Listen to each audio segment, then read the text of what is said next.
futuro más sostenible. Naturgy. 9:22 de la mañana está con nosotros Francisco Simón, Head of Discretionary TAA de Santander Asset Management. Bienvenido, buenos días. Buenos días, muchas gracias. Bancos centrales, en todas las miradas. ¿Cómo veis la fotografía? Bueno, pues la verdad es que los bancos centrales han sido el foco en el último año y en los últimos días todavía, pues en las últimas semanas, todavía la atención sobre los bancos centrales pues ha aumentado, ¿no? Porque hemos tenido esta volatilidad en el mercado, estos episodios, estas dudas en el sector financiero en Estados Unidos principalmente, que han hecho que estemos más pendientes de los bancos centrales para ver qué es lo que van a hacer, cómo van a reaccionar ante una situación que es complicada, porque por un lado siguen en la batalla contra la inflación, pero por otro lado tenemos volatilidad en los mercados, tenemos incertidumbre y por ahora pues lo que hemos visto es que los bancos centrales siguen con su hoja de ruta, no ciegos, no están ciegos a lo que está pasando, pero sí que siguen con su batalla contra la inflación y lo vimos como el Banco Central Europeo subió 50 puntos básicos en la última reunión y lo mismo la Reserva Federal, que también subió 25 puntos básicos.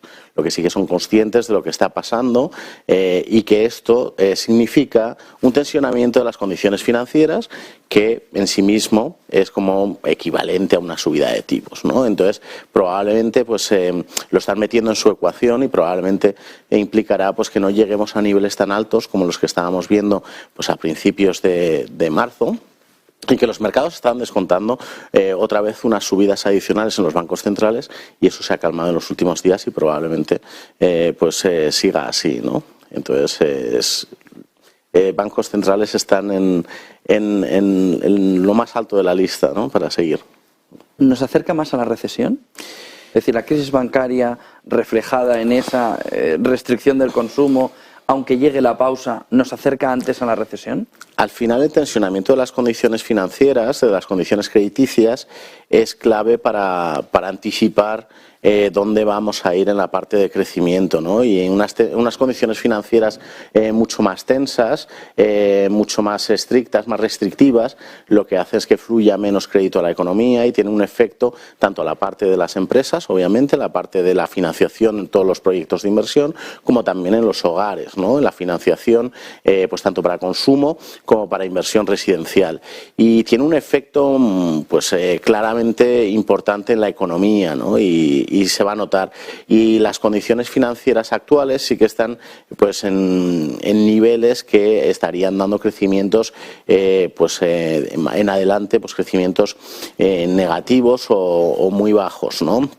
Y sí que realmente la situación actual no ha ayudado nada a la parte de crecimiento, donde sí que las condiciones pues para el buen funcionamiento de la economía pues ya no están tan patentes, ¿no? como estaban antes. ¿Preocupa la inflación? ¿Qué fotografía ves de la inflación? Una subyacente que parece que el pico no lo ha alcanzado todavía, por ejemplo, en Europa, pero en Estados Unidos también hay dudas, y con una inflación general que cuando parecía que todo era energético, la energía ha desaparecido de la ecuación, pero la inflación sigue igual o más arriba en lo subyacente. Claro, es justo. Parecía a final de año, las señales que venían de Estados Unidos eran muy positivas, ¿no? La última parte de 2022 decíamos, mira, ya estamos en la senda adecuada, incluso los datos de inflación estaban sorprendiendo de forma positiva. Pero en la primera parte del año parece que ese positivismo, esas buenas expectativas que teníamos en el camino de la inflación, pues se truncan. ¿Por qué? Porque hemos tenido unos datos no tan positivos como lo esperado. Y como bien dices, en la parte europea, si bien en la parte de la inflación general sí que ha hecho pico, en la parte de la inflación subyacente no, y va más allá de la parte de energía, ¿no? La parte de energía que era en un principio la preocupación, sobre todo en Europa, porque decíamos en Europa viene por el componente de petróleo, gas, que ha hecho que suban mucho los precios, y ha habido algo de efecto contagio en la parte en otras partes, y por ejemplo la parte de alimentación. Esto pasará y no hemos visto todavía el pico. Sí que creemos que el pico va a venir probablemente un poquito más adelante, pero la preocupación de la inflación está ahí y es la preocupación de los bancos centrales.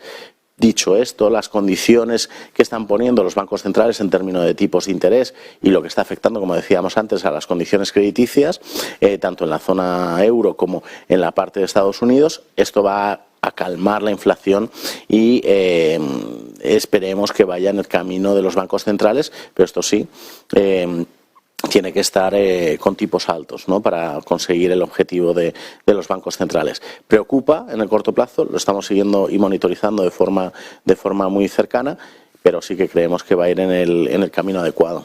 ¿Qué está haciendo Santander Asset Management? ¿Dónde está encontrando esas oportunidades de inversión? ¿Cash is king? ¿O en qué partido estáis jugando? ¿En qué modalidad?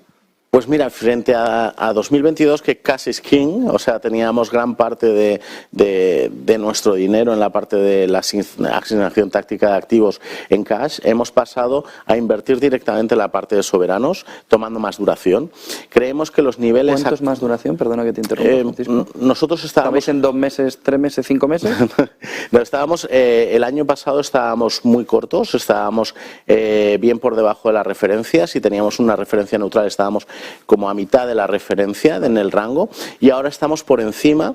Y, pues, por ejemplo, para hacer un dato un poquito más concreto, en Estados Unidos estamos a mitad de la banda alcista y en Europa estamos un cuarto de la banda alcista. ¿Por qué? Porque realmente creemos que en Estados Unidos vamos más adelantados, hemos llegado a niveles que están más cercanos de los pico, y ahí creemos que tenemos oportunidad por el carry, que es más atractivo, pero luego además tenemos la posibilidad de que ahora los bonos ya van a volver otra vez a ejercer su papel de diversificador. Es decir, la correlación que el año pasado tenían negativa con la renta variable, es decir, teníamos subidas de los bonos y subida de la renta variable. Bueno, fue más caídas de los bonos y caídas de la renta variable al mismo tiempo. Ahora, una vez que ya los bancos centrales ya casi han hecho su trabajo, los bonos van a volver a hacer de papel de diversificador, con lo que tienen el doble papel, la rentabilidad atractiva y el poder de diversificar. Y esto lo hemos visto claramente en marzo, donde hemos tenido una corrección en los mercados de renta variable y los bonos subieron en precio, y subieron en precio de forma importante, con lo que las oportunidades las estamos viendo ahí en los bonos soberanos, tanto americanos como europeos, y estamos haciendo tanto en la parte del belly de la curva, es decir, en la zona de 5 años, estamos haciendo un poquito cuando estaban muy subidos las expectativas en la zona más corta, y ahora sí que después de la bajada rápida de rentabilidades que tuvimos a principios de marzo, no nos gusta tanto el tramo más cortito, porque sí que creemos que ahí queda un poquito más, pero en la parte más larga de la curva quedaría pues poco para ver el pico de tipos, ¿no? Con lo que creemos que ahí son las oportunidades. Todavía creemos que es prematuro para entrar en más de forma sobreponderada en activos de riesgo, con que estamos más cautos, tanto en la parte de crédito de elevada beta, la parte de high yield, bonos de elevado rendimiento, o la parte de renta variable. Dentro de renta variable preferimos la zona euro frente a lo que sería Estados Unidos, ya que creemos que está en el corto plazo las dinámicas de crecimiento le favorecen más a la zona euro, y además está un poquito mejor en términos de valoración. Pero claramente las oportunidades están en la renta. ¿En renta variable cíclicas? Tenemos una que mezcla. Nos has dicho poco de renta variable. Sí, tenemos una mezcla entre late cyclicals, o sea, los sectores que se comportan bien en la última parte del ciclo, y defensivos. Tenemos una cartera... ¿Y serían los sectores que se comportan bien en la parte final del ciclo, discrecional? Esto es, tenemos, por ejemplo, en la parte de utilities, en la parte de telecoms, un poquito también en Europa, en la parte de healthcare, ¿no?, de salud. Ahí estamos positivos. Junto con late cyclicals, que a pesar de la volatilidad que hemos tenido, financieros creemos que todavía lo puede hacer un poquito mejor, ¿no? Y ha sido una oportunidad, y creemos que es una oportunidad, ¿no? En la volatilidad muchas veces es donde surgen las oportunidades, y creemos que la caída que ha habido en el sector financiero es una oportunidad para poder volver a tomar un poquito de posición de cara hacia el final de ciclo, donde creemos que todavía queda margen de recuperación en los mercados. Francisco Semón, Head of Discretionary TAA, Santander Asset Management, gracias por toda esa fotografía. Perfecto, muchísimas gracias. Buen día y buen negocio. Gracias. 9:31 de la mañana, media hora de cotización en el viejo continente. Eva Villanueva, ¿cómo se está